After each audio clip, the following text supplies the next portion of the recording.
कथा बुद्ध और सोच का जाल। यह कहानी प्राचीन समय की है। श्रावस्ती राज्य में एक युवक रहता था जिसका नाम अनिरुद्ध था।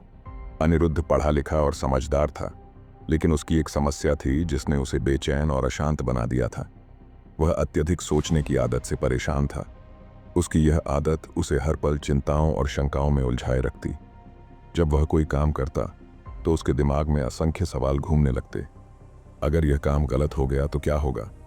अगर मैंने यह निर्णय लिया और यह गलत निकला तो? इसी प्रकार उसका दिमाग हमेशा बीते हुए समय की गलतियों पर पछताता रहता और भविष्य की अनिश्चितताओं को लेकर डरता रहता। दिन रात सोचते सोचते उसकी स्थिति इतनी खराब हो गई कि वह दूसरों से मिलने जुलने से भी बचने लगा। उसके दोस्त और परिवार वाले भी उसे समझाते थे, लेकिन उसकी बेचैनी खत्म नहीं होती। आखिरकार उसने सुना कि श्रावस्ती के पास बुद्ध का आश्रम है, जहां लोग अपनी समस्याओं का समाधान पाने जाते हैं। अनिरुद्ध ने निश्चय किया कि वह बुद्ध से अपनी समस्या का हल पूछेगा। एक दिन अनिरुद्ध ने यात्रा शुरू की। वह लंबे समय तक चलकर बुद्ध के आश्रम पहुंचा। आश्रम में उसने देखा कि वहां का वातावरण शांत और सुकून भरा था। लोग ध्यान में बैठे हुए थे, पक्षियों की चहचहाहट सुनाई दे रही थी और चारों ओर हरियाली थी। अनिरुद्ध को यह जगह बहुत पसंद आई। उसने सोचा, अगर मेरे जीवन में भी ऐसी शांति आ जाए तो कितना अच्छा होगा। अपनी बारी आने पर वह बुद्ध के पास पहुंचा। बुद्ध ध्यानमग्न थे, लेकिन जब उन्होंने अनिरुद्ध को देखा तो वे मुस्कुराए। अनिरुद्ध ने सिर झुकाकर कहा, गुरुदेव, मैं आपकी शरण में आया हूं। मेरा मन बहुत अशांत है। मैं हर समय कुछ न कुछ सोचता रहता हूं। भूतकाल की गलतियां मुझे परेशान करती हैं और भविष्य की चिंताएं मुझे डराती हैं। मैं यह समझ नहीं पाता कि इस सोच के जाल से कैसे बाहर आऊं। कृपया मुझे मार्गदर्शन दें। बुद्ध ने उसकी बातें बड़े धैर्य से सुनी। फिर उन्होंने मुस्कुराते हुए कहा, पुत्र, तुम्हारी समस्या का समाधान है, लेकिन इसके लिए धैर्य और प्रयास की आवश्यकता होगी। क्या तुम इसके लिए तैयार हो? अनिरुद्ध ने उत्साहपूर्वक कहा, गुरुदेव, मैं कुछ भी करने को तैयार हूं, बस मुझे इस समस्या से छुटकारा मिल जाए। बुद्ध ने कहा, ठीक है, सबसे पहले तुम मेरे लिए नदी के किनारे से एक कटोरे में पानी लेकर आओ, लेकिन याद रखना, पानी बिल्कुल साफ और स्थिर होना चाहिए। अनिरुद्ध को यह काम बहुत आसान लगा। वह तुरंत नदी की ओर भागा। जब वह नदी के पास पहुंचा तो उसने देखा कि पानी अशांत और गंदा था।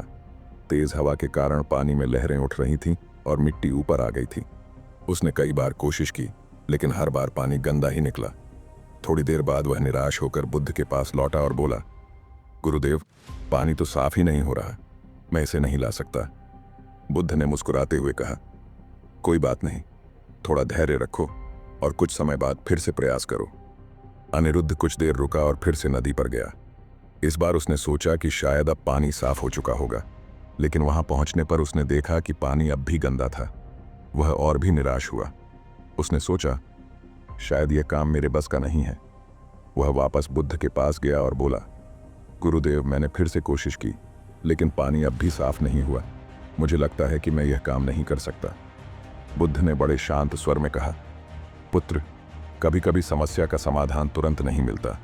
तुम्हें थोड़ा और धैर्य रखना होगा। अब की बार बस बैठो और प्रतीक्षा करो। नदी के पास बैठकर देखो कि पानी कैसे बदलता है, लेकिन जल्दी करने की कोशिश मत करो। अनिरुद्ध ने बुद्ध की बात मानी। वह इस बार नदी के पास गया और वहां बैठ गया। उसने देखा कि हवा धीरे धीरे रुक गई थी। कुछ समय बाद पानी की लहरें शांत हो गईं और मिट्टी धीरे धीरे नीचे बैठने लगी। थोड़ी देर में पानी बिल्कुल साफ और स्थिर हो गया। अब अनिरुद्ध ने कटोरे में पानी भरा और खुशी खुशी बुद्ध के पास लौटा। बुद्ध ने पानी का कटोरा देखा और मुस्कुराते हुए पूछा, क्या तुमने समझा कि पानी कैसे साफ हुआ? अनिरुद्ध ने कहा, गुरुदेव, जब मैंने इसे समय दिया और इसके साथ छेड़छाड़ करना बंद कर दिया तो यह अपने आप साफ हो गया।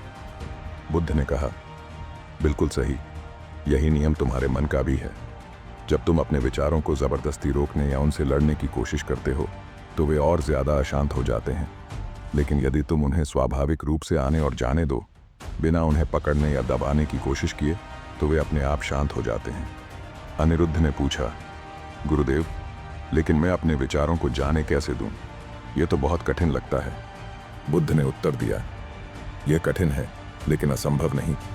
इसके लिए ध्यान का अभ्यास करना होगा। ध्यान का अर्थ है अपने विचारों को देखना, लेकिन उनके साथ बहना नहीं। जब भी कोई विचार आए उसे देखो और जाने दो।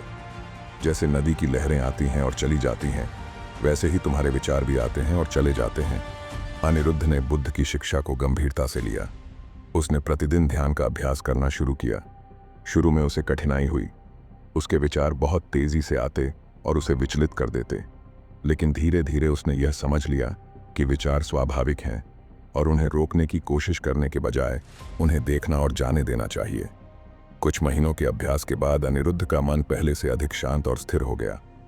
अब वह भूतकाल की गलतियों और भविष्य की चिंताओं से मुक्त होकर वर्तमान में जीना सीख गया। उसका जीवन पूरी तरह बदल गया। यह कहानी हमें सिखाती है कि हमारे विचार स्वाभाविक हैं, लेकिन जब हम उन्हें ज़रूरत से ज़्यादा महत्व देते हैं या उनसे लड़ने की कोशिश करते हैं तो वे और ज़्यादा ताकतवर हो जाते हैं।